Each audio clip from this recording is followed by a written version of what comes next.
لله وكفى وسلام على عباده الذين اصطفى أما بعد أعوذ بالله من الشيطان الرجيم بسم الله الرحمن الرحيم ومن آياته أن خلق لكم من أنفسكم أزواجا لتسكنوا إليها وجعل بينكم مودة ورحمة إن في ذلك لآيات لقوم يتفكرون سبحان ربك رب العزة عما يصفون وسلام على المرسلين والحمد لله رب العالمين اللهم صل على سيدنا محمد وعلى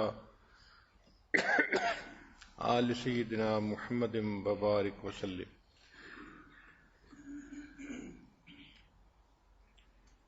آج کا عنوان ہے ایگزمپلری وائف، کہ ایک عورت ایک مثالی بیوی کیسے بن سکتی ہے، بہترین بیوی کیسے بن سکتی ہے۔ دین اسلام نے میاں بیوی کی جو زندگی ہے اس کو اچھا بنانے کے لیے بہت ساری تفصیلات بتائیں۔ چنانچہ نبی علیہ السلام کی احادیث کا ایک بڑا ذخیرہ ازدواجی زندگی سے متعلق ہے۔ خامد ایسا کرے، بیوی ایسی کرے، دونوں مل کے ایسے کریں۔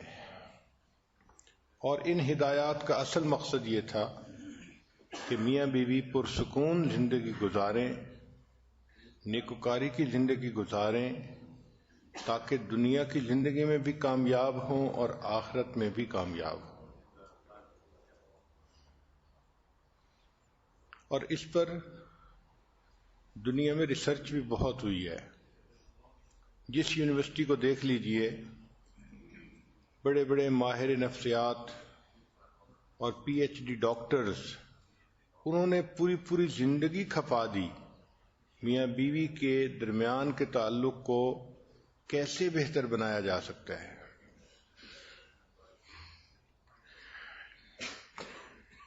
چنانچہ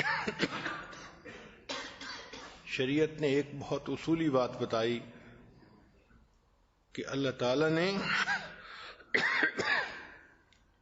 اللہ تعالیٰ کی نشانیوں میں سے ہے کہ اللہ نے تمہارے لیے تم میں سے ہی تمہارا جوڑا بنا دیا، لِتَسْكُنُوا إِلَيْهَا، تاکہ تم اس سے سکون حاصل کرو۔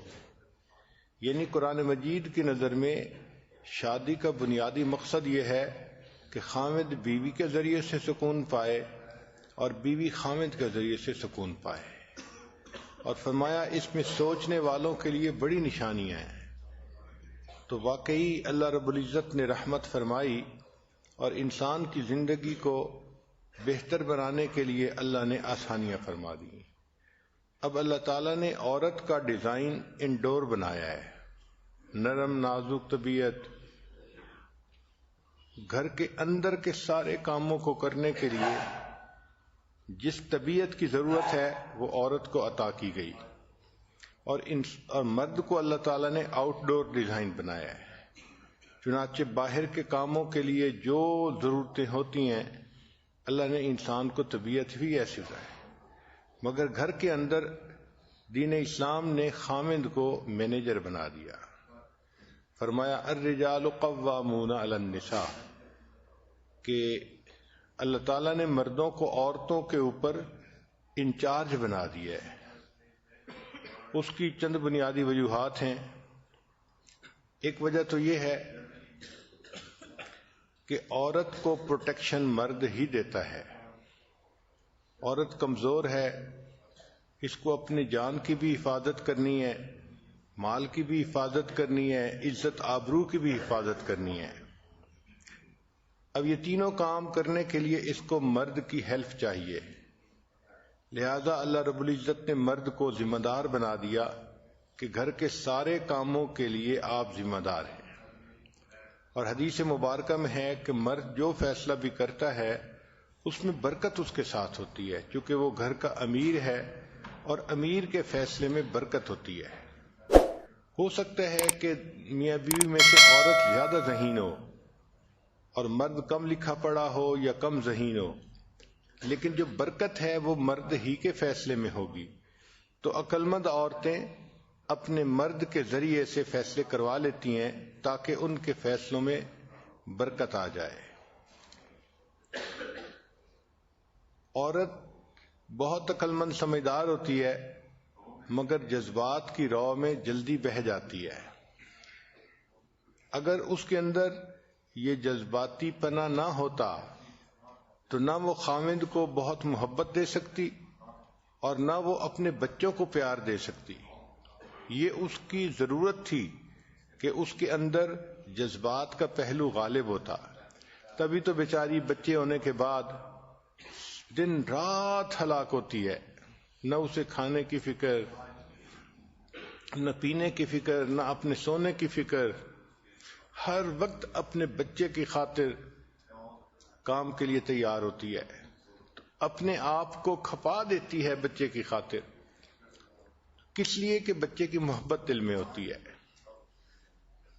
ورنہ تو اگر اس کے اندر یہ جذبات سٹرونگ نہ ہوتے، فیلنگ سٹرونگ نہ ہوتی، تو بچے کی پیدائش کے بعد خاوند سے کہتی تمہارا بچہ ہے، اب اس کو کسی کے ذمہ لگاؤ کہ وہ پالے، اور خود ایک طرف ہو جاتی۔ مگر اللہ تعالی نے آسانی فرما دی کہ ماں کے دل میں بچوں کی محبت ڈال دی، اس لیے وہ 24 گھنٹے کی باندھی ہوتی ہے اپنے بچوں کے لیے۔ نبی علیہ السلام نے ارشاد فرمایا خیرکم خیرکم لأہلہ، کہ تم میں سے سب سے بہتر وہ ہے جو تم میں سے اپنے اہل خانہ کے لیے بہتر ہے۔ یعنی کسی مرد کی اچھائی کا اندازہ اس کے بزنس سے نہیں لگائیں گے، اس کے دوستوں کی محفل سے نہیں لگائیں گے، بلکہ اس کی اچھائی کا اندازہ اس سے لگائیں گے کہ یہ اپنے اہل خانہ کے ساتھ کتنے اچھی زندگی گزارتا ہے، اچھے اخلاق کی زندگی گزارتا ہے، بیوی کے ساتھ محبت سے پیش آئے، اپنے بچوں کو اچھی طرح ان کی نگرانی کرے، ان کی مدد کرے، ان کی ضروریات کو پورا کرے، اور گھر کے لوگوں کے لیے رحمت کا سبب بن کے رہے، تو ایسا خاوند بہترین خاوند ہوتا ہے۔ پھر انسان زندگی میں پیسہ خرچ کرتا ہے، اس کو ثواب ملتا ہے۔ مثلا غریب کو دے دیا تو صدقے کا ثواب مل گیا، مسجد بنا دی صدقے کا ثواب مل گیا۔ لیکن شریعت نے کہا کہ جو پیسہ انسان اپنے بیوی بچوں پہ خرچ کرتا ہے، اس پیسے پر اس کو بہترین صدقہ کرنے کا ثواب ملتا ہے۔ یعنی بیوی بچوں پہ جو پیسہ خرچ کیا جاتا ہے یہ بہترین صدقہ ہوتا ہے۔ پھر مرد کی ڈیوٹی لگائی کہ وہ گھر کے کام کاج میں دلچسپی لے، عورت کی ضرورت کو محسوس کرے اور اس میں اس کو ہیلپ کرے۔ عورت کو ہیلپ کی ضرورت ہوتی ہے، لیکن گھر والی کا ہوتا ہے۔ عورت کو گھر والی اس لیے کہتے ہیں کہ عورت کے ہی وجہ سے گھر آباد ہوتا ہے اور عورت ہی کی وجہ سے گھر برباد ہوتا ہے۔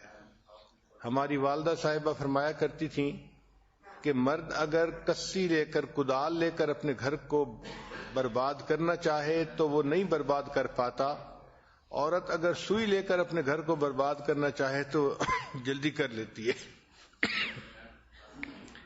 عمر چھوٹی تھی میری تو میں اپنی والدہ سے یہ بات حیران ہو کے پوچھتا تھا کہ امی یہ کیسے پاسبل ہے کہ عورت سوئی لے کے گھر کو جلدی گرا لیتی ہے اور مرد جو ہے وہ کدال سے بھی اپنے گھر کو نہیں گرا سکتا؟ تو امی مجھے کہتی تھی بیٹا تم چھوٹے ہو، تم ابھی یہ بات نہیں سمجھو گے، لیکن حقیقت یہی ہے کہ مرد کدال لے کے بھی گھر گرانا چاہے تو نہیں گرا پاتا، عورت اگر سوئی لے کے گھر گرانا چاہے تو وہ جلدی گرا لیتی ہے۔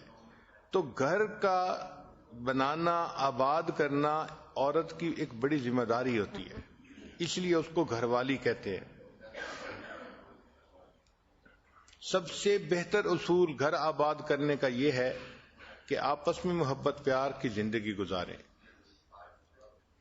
وجعل بینکم مودۃ ورحمہ، اللہ تعالیٰ فرماتے ہیں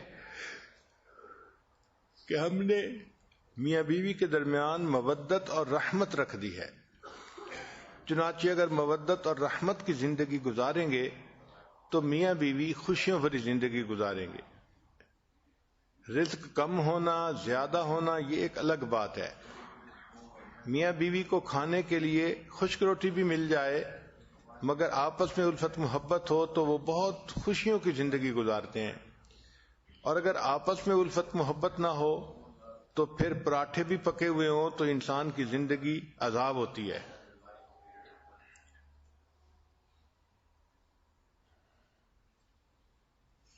اس پر سائنٹیفک دور میں بہت